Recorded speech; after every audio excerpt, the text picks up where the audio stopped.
Hi guys, it's so wonderful to be here together and to continue to learn from the word. Unfortunately today I can't be in the building, but this is the next best thing, so thank you for coming along. We have been dealing with process, and like I promised last week, today we'll talk about process in greater depth. And as we have read in the readings, we have done both Ephesians 1 and Esther chapter 2. And sometimes it doesn't always seem obvious where we're going with God in these things, right? So let me paint a picture. So here's Esther. She's an orphan. She's taken in by her uncle, no, her cousin actually, her cousin Mordecai, who's much older, and she goes to live with him because she's got no one else to live with, right? And she's raised not to talk about her heritage, but she's raised to be confident in her heritage. So she's raised as a Jew, which is very different from the Persians where she's living. And so here comes Vashti. She misbehaves, she gets thrown out, and so the opportunity to replace the queen arises. And Mordecai, having heard from God, tells her, get up and go, take her and put her in the harem. Now the harem is a place where all the king's women are kept. And I know this is the least likely story, but stay with me as we go along. So she goes into this place of preparation. And when you look at it critically, the women in the quarters went through preparation for 6 months, right? 6 months with one option and another 6 months with another. So they went through preparation for a year. So you can imagine that she was in this place of madness, in this place that was madness in reference to her culture for so long, and she needed to stay true to what she believed in, all right? And so she went in there, and I can imagine her asking questions and wondering, Haya, what's this? What's this? And you see, what these men were doing, the ones who had this process begin, is they were trying to secure the king's legacy by showing that he cannot be outsmarted by a woman, because Vashti had refused to come to him and all that. So he was securing his livelihood. So there were 6 months with oil of myrrh and 6 months with perfumes and preparation. That's how they beautified the women. And so in the process of all this, what they eventually ended up doing is coming out with lush beauty. And chapter 2 verse 13 says, thus prepared each young woman went to the king, and she was given whatever she desired to take with her. In the evening she went, and in the morning she came back. Now when it came to the time for Esther, and this is where things are different. Every girl decided what she wanted. But when Esther stepped into the harem, the king's eunuch liked her, and he had given her seven maidservants, as we've seen before. Now when the time came to Esther, the daughter of Abihail, it was interesting that hers was different. She asked for nothing except what the eunuch told her to ask for. Now think about the eunuch. The eunuch is a guy who has worked in the service of the king, and his devotion is to the king and to the matters of the king. And having worked there and having been in the king's house for so long, he knew what the king liked. At the beginning, remember, she got his attention, and at the end, before she went into the king, she asked for his wisdom and his understanding. And he told her what to ask for and how to present herself and all that. In our days, it was called Mwakenya. It's called leakage. It's exam leakage. You're told what to expect and you prepare for that thing. And then verse 17 says, the king loved Esther more than all the other women, and she obtained grace and favor in his sight more than all the virgins. So he set the royal crown upon her head and made her queen, instead of Vashti. Now that's what's interesting, because by taking instruction and listening to what the eunuch was telling her to do and what he guided her in asking for, then she became the preferred one for the king's service, which is very, very interesting. Because as she goes along, then you find that even Haman conspires to kill the Jews. She's always seeking wisdom. She's always seeking understanding. She's always seeking knowledge, even when it's beyond her. So let's come to the thought of process. Ephesians talks about how God chose us before the foundations of the earth. That's verse 4 of chapter 1. Verse 6 talks about he accepted us as we are. Verse 7 talks about he gave us redemption and forgiveness. And then verse 8 talks about wisdom and knowledge. And this is where process becomes interesting. Process is interesting because it's a movement from one location to another, right? So there's a word that goes out over you or over somebody, and then what we're looking towards is the end game. Now, many times, so let's use school as an example. You've been praying and God tells you you'll get an A. So many times, what a lot of Christians do is continue to pray for the A, pray for the A, pray for the A. But the question I have is, did you do the work to get the A? Does that make sense? Did you put in the time to get that A, right? Did you study? Did you take part in a discussion group? Did you listen in class, right? You cannot go from a D to an A without a sort of process. So let's use school as an example. Now, I think I've told this story before, how when I was in primary school, I was very brilliant. I was bright. I got to high school and I went from top of the class to the very bottom. 125 out of 130. And the reality is I've never read harder, I've never studied harder, and I've never done once. That for me, I just don't get it. But I remember when I got to the place in Form 4, I went back to God and asked him for a strategy that works for me, not for everybody. And he gave me a very specific strategy. And as long as I remained true to the strategy, then it worked. I came out on top. I accomplished the goals he set for me to accomplish, and I got the grade. That's what process is like. So if we go back to the example, Jeremy gave us an example 2 weeks ago of how God gave him an instruction and he said, get up and go to town. He went to town. Go to Hilton. He went to Hilton, get in and sit and wait in the lobby, and he waited.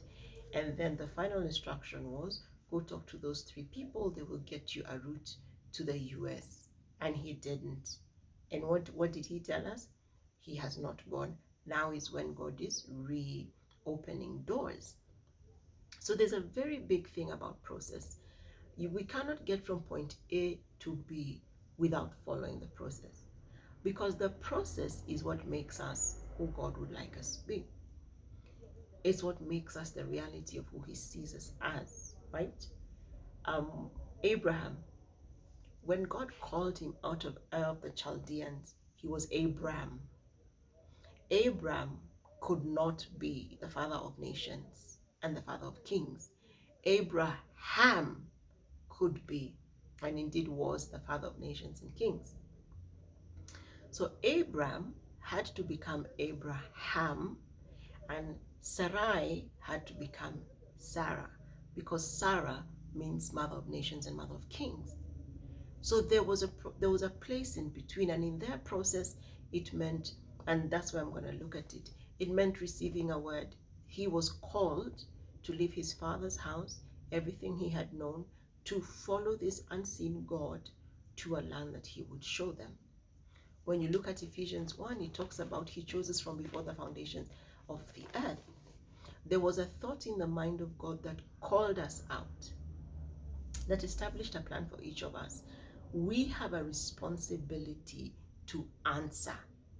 So the first 2 steps, he calls, we answer, right? Step 1, he calls. Step 2, we answer. When we answer, we must believe, all right? We must believe.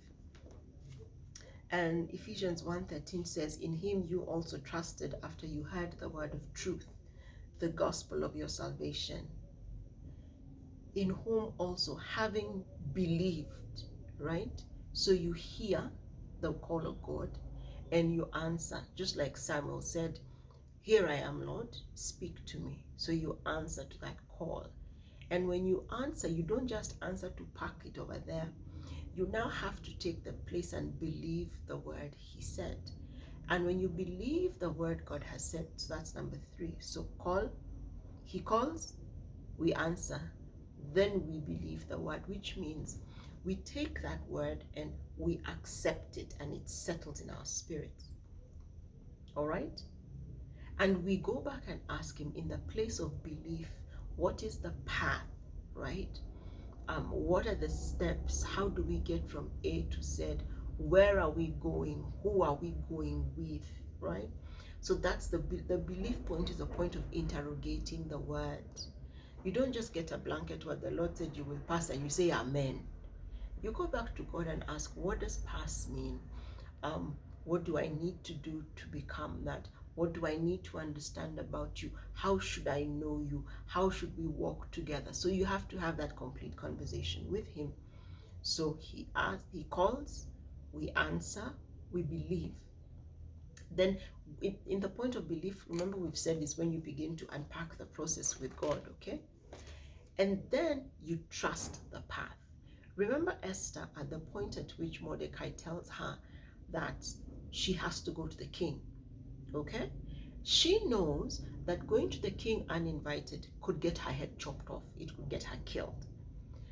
But because now she's in a place where she understands that she is the call for redemption for her people, she goes back to a process that she knows. And that process that she knows is the place of a prayer and fasting and preparation to go into battle. Every time God was going to come and visit the children of Israel, they took 3 days of prayer and fasting and consecration. So she draws on what she knows, and she tells her 7 maid servants, and she tells Mordecai to call all the Jews together and tell them, for the next 3 days, let nothing touch your lips as we fast and pray. Then I will go to the king. She fasted and prayed because she trusted the process. So you see, in the point of belief, he gives you a pattern and a process to follow. He says, do this, do that. Now, the place where we struggle in trust the process is when it doesn't work the way we want it to work.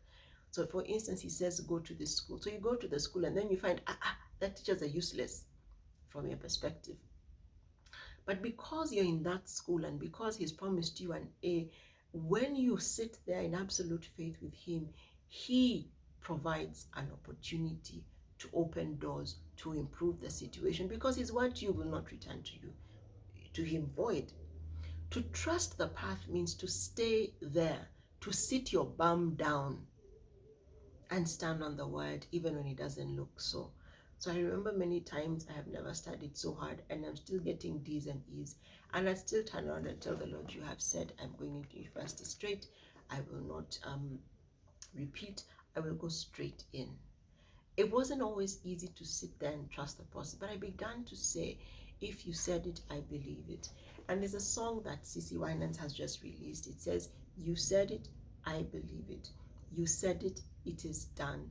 That is the last 2 points I've talked about. Believe and internalize, and then trust the process, which means you begin walking. So if he says stand up and stand on your left foot and put your right leg up, you put it up. If it's in the middle of the night and he wakes you up and he says, I need to read the following subjects.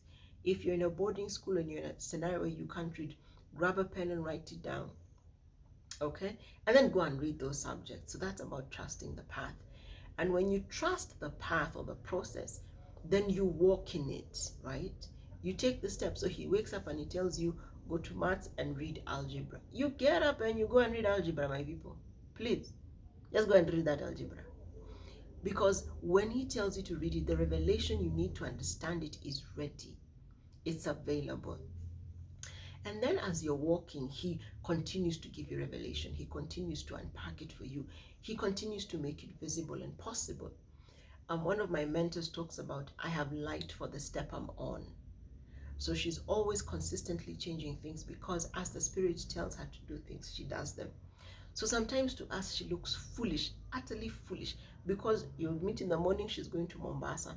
Then tomorrow, the Spirit of God tells her, take the turn to Amboseli, to Oloitoktok and go to Amboseli. We will get to Mombasa, but we'll go through Taveta. And her she'll go. The rest of you can sit there, kick and scream, and she's unmoved. And because the walk with God is dynamic, it is not static. As you come to places where there are challenges, he becomes the answer. And the challenge is we become like Abraham and Sarai, when they had waited a while and she was getting older and she just thought, let me help God. And then she took Hagar and gave her to Abraham. and they had Ishmael, and madness happened. She didn't trust the process. It's only when she got to the point where she said, "Cast out the bondwoman, for the son of the bondwoman shall not have an inheritance with my son," that the script flipped for her. Because as she was dealing with Hagar, and they had all their drama, she began to realize that she had overstepped and stepped out of the bounds of God. So in this process with God, there are things that will be unique to you, and there are things that will be unique to me. So I cannot come and tell Hans, this is what God said we must do. This is what God said I must do, right? My process and Ebby's process would be different. My process and Stanley's process would be different. My process and Jeremy's or Captain Chris would be different. Even Aggie. The end result is a person who loves God. But the process and how he deals with me is individual to Jesu's personality, the life path, and where we're going. And so when we stay true to the path he has called and sealed us, we have answered, we have believed his word and asked him questions around how to live it out, we have trusted the path, and we have walked with him, we now enter our inheritance, which in the case of Abraham was the arrival of Isaac. But you realize with Isaac a new process started. Do you realize that? Because Isaac came, Ishmael was still there, right? When Isaac was being weaned, so he was about 2, and Ishmael was 13, is when they were kicked out. And then the day came when God said, "You shall sacrifice for me your son." Process is a consistent thing. Abraham has received the promise in the form of Isaac. Promise has come. But then what has God asked him to do? Sacrifice the son. Now, if Abraham was crazy enough to doubt God's promise, he would not have sacrificed Isaac. So when you get your inheritance on this thing, when you get that A grade, when that word comes to pass, when Jeremy gets that ticket, this process is done, but the next one is starting. So that's something I need us all to understand. There will always be a next process. The day you have no process to continue to eternity, you exit to eternity. And the reality is you and I don't know when eternity is going to come calling. That's why it is so important to be sure that we hear the call and we respond. Now, I know for some of us, especially the young ones, we feel like we do not hear God. I will challenge you to go and sit with him. Remember, in the last time I was there, the very first time we sat together, I talked about how everything starts at the point of salvation. I talked about that. And that is where we will always start. For the Lord to be clear to you, you must have come to salvation. You must have come to that place in your life where you prayed the prayer for him to not only come into your heart, but to be Lord, and you submitted your walk to him. All right? Now, that is when you answer the call. And then you believe that he has called you. You believe that you're born again. You believe that you will do this with him. And then you continue through the steps we've talked through. So my prayer for us today is that in the place of process, in the place of where we're going through things, we will not sit down and say, "Oh, God has deserted me." No. We will come back and ask him, "Father, how is it that this place that we are will bring you praise?" All right? We'll come back and we'll ask for clarification. We'll come back and we'll share our heart with him. "I'm struggling, Lord," just like Christ did in the Garden of Gethsemane. And he said, "If it was up to me, I would walk away from this cup. However, it is not." Everlasting Father, I thank you that you have called us to walk with you in a way that is beyond our wildest dreams. You have called even these young ones to walk with you in ways that will tell the generation a different story.